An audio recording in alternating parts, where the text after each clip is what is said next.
Hello friends, मेरा नाम हरप्रीत सिंह और मैं फिर से स्वागत करता हूं आप सभी का आपके अपने YouTube चैनल पे जिसका नाम है गोल्डन गेट वीजास। पहले तो सभी व्यूअर्स को बिग बिग हेलो और सारे सब्सक्राइबर को ढेर सारा प्यार। दोस्तों, ये वीडियो आपके बहुत काम आने वाली है, तो इस वीडियो को बड़े ध्यान से देखना।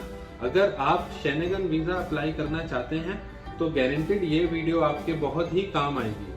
शेनेगन वीजा अप्लाई करने से पहले अगर हम ये जान लें कि वीजा ऑफिसर हमारी फाइल में क्या देखना चाहता है तो शायद हम अपनी फाइल और बेटर तरीके से प्रिपेयर कर सकते हैं। दोस्तों, वीजा ऑफिसर को अगर आपने 2 पॉइंट्स में कन्विंस कर दिया तो आपको वीजा 100% मिलना ही मिलना है। वो 2 पॉइंट्स ये हैं, एक पॉइंट आपके जाने का रीजन, सेकेंड पॉइंट आपके वापस आने का रीजन। ये दोनों पॉइंट ही इक्वली इंपॉर्टेंट है किसी भी शेनेगन वीजा के लिए। जाने के सिर्फ 2 ही रीजन होते हैं, एक होता है टूरिज्म पर्पस और दूसरा होता है अपनी फ्रेंड्स और फैमिली से मिलने जाना। टूरिज्म का मतलब कि आपका वहाँ कोई फ्रेंड या फैमिली नहीं रहता, आप उस कंट्री में सिर्फ टूरिज्म के लिए ही जा रहे हो, यानी कि सिर्फ घूमने फिरने और नई चीजें एक्सप्लोर करने के लिए आप उनकी कंट्री में जा रहे हो। अब आप खुद सोचें, अगर आपका पर्पस टूरिज्म है तो इंडिया से फॉरेन कंट्री में टूरिज्म के लिए कौन लोग जाते हैं? आपको इसका सिंपल में आंसर दूं, वो लोग जिनके पास एक्स्ट्रा मनी है। एक्स्ट्रा मनी का ये मतलब नहीं है कि आपके पास गिफ्टेड या बोरोड मनी हो। एक्स्ट्रा मनी का ये मतलब है कि आपकी कमाई आपके खर्चों से ज्यादा है। ये सिंपल सा लॉजिक है। आप तभी फॉरेन कंट्री में जाएंगे जब आपके पास एक्स्ट्रा पैसे हैं, नहीं तो आप क्यों जाओगे? हमने वीजा ऑफिसर को बस यही दिखाना होता है कि हर महीने हम उतने पैसे कमाते हैं जिसमें कि हमारे पैसे कुछ सेव भी हो जाते हैं और हमारे खर्चे भी कंप्लीट हो जाते हैं। और ये चीज वीजा ऑफिसर के लिए जज करना बहुत ही आसान है दोस्तों, सिर्फ हमारे कुछ डॉक्यूमेंट्स देख के, जो कि हैं हमारा सेविंग अकाउंट, हमारी सैलरी स्लिप्स, हमारी एनुअल ITR, हमारी बिजनेस, अगर हम बिजनेस करते हैं तो हमारी बिजनेस की करंट अकाउंट की स्टेटमेंट, और जैसे कि हमारी म्यूचुअल फंड्स में इन्वेस्टमेंट्स हो गई, हमारे फिक्स्ड डिपॉजिट्स हो गए। दूसरा रीजन होता है फ्रेंड्स या फैमिली को विजिट करने के लिए जाना। ये वो रीजन होता है दोस्तों जिसमें आपको ज्यादा एक्स्ट्रा इनकम दिखाने की जरूरत नहीं पड़ेगी। आपको चाहिए होगा एक इन्विटेशन लेटर आपके फ्रेंड या रिलेटिव से जो उस कंट्री में रहते हैं। यहाँ वीजा ऑफिसर कन्विंस हो जाते हैं कि आप अपने फ्रेंड या रिलेटिव से उस कंट्री में विजिट करने जाना चाह रहे हो। बेशक आपकी अर्निंग या सेविंग उतनी खास नहीं है, लेकिन स्टिल ये वीजा पाने के लिए भी आपकी प्रोफाइल एक अर्निंग प्रोफाइल होनी चाहिए।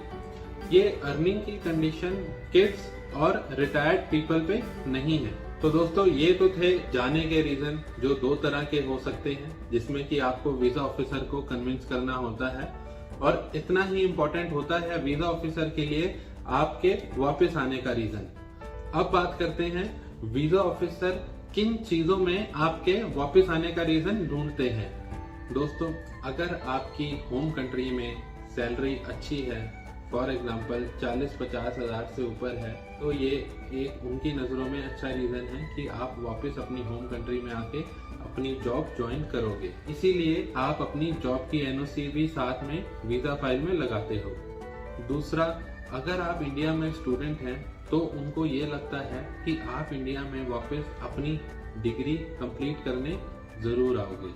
तीसरा, अगर आप 2-3 कंट्रीज ट्रेवल्ड हो तो ये चीज एक वीजा ऑफिसर को कॉन्फिडेंस देती है आपके बारे में, क्योंकि आप ऑलरेडी उन कंट्रीज से ट्रेवल करके वापस आ चुके हो।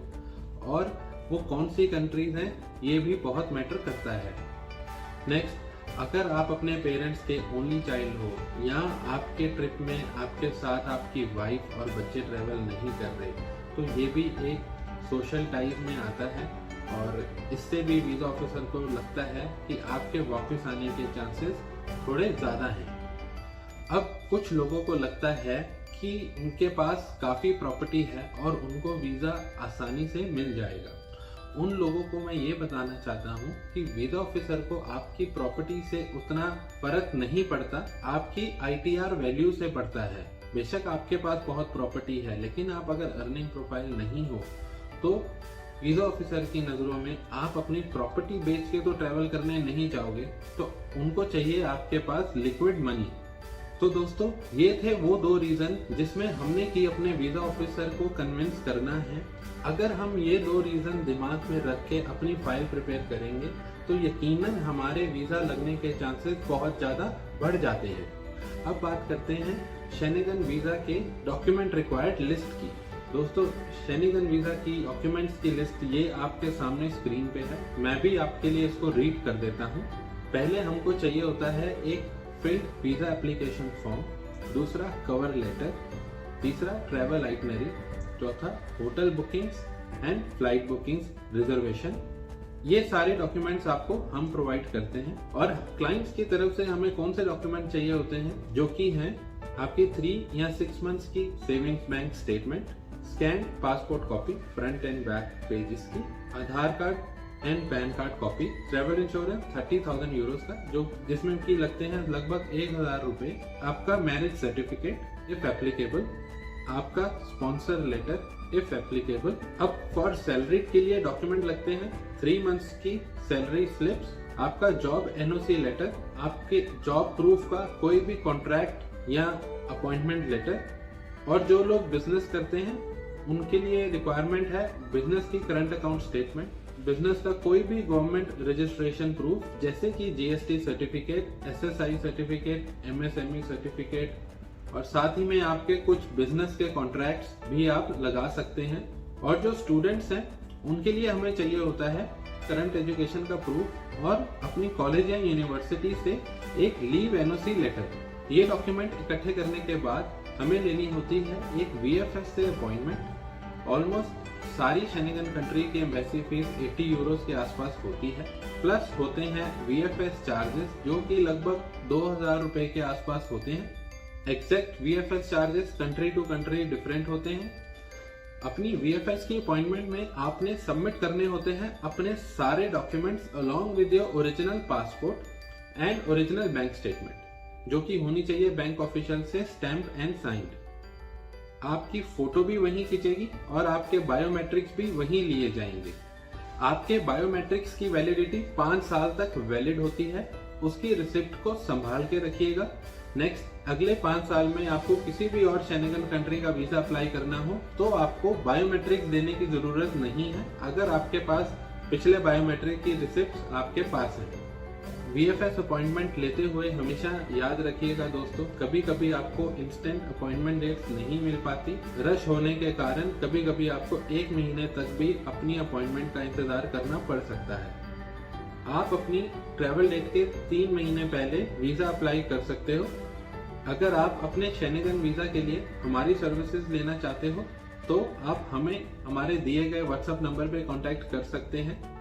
अगर आप खुद भी अप्लाई करना चाहते हो तो आप वो भी कर सकते हो, लेकिन अगर आप फर्स्ट टाइम अप्लाई कर रहे हो तो हम आपको सजेस्ट करेंगे कि आप प्लीज किसी प्रोफेशनल की हेल्प ले लें, क्योंकि फर्स्ट टाइम में थोड़े मिस्टेक्स के चांसेस हो सकते हैं। बाकी हमारी तरफ से आप सभी को आपके वीजा के लिए ऑल द बेस्ट। उम्मीद करते हैं आप सभी को हमारी वीडियो पसंद आई होगी। ऐसे ही हमारी सभी वीडियोस को प्यार देते रहें। हमारी सभी वीडियोस को इंस्टेंटली देखने के लिए बेल आइकॉन पे क्लिक कर दें और हमारे चैनल को सब्सक्राइब करें, क्योंकि इस चैनल पे हम लाते रहेंगे आप सभी के लिए बहुत ही इंफॉर्मेटिव वीडियोस आपकी ट्रैवल रिक्वायरमेंट के लिए। अपना और अपनी फैमिली वालों का ध्यान रखें। जल्दी मिलते हैं एक नई वीडियो के साथ, तब तक के लिए गुड बाय।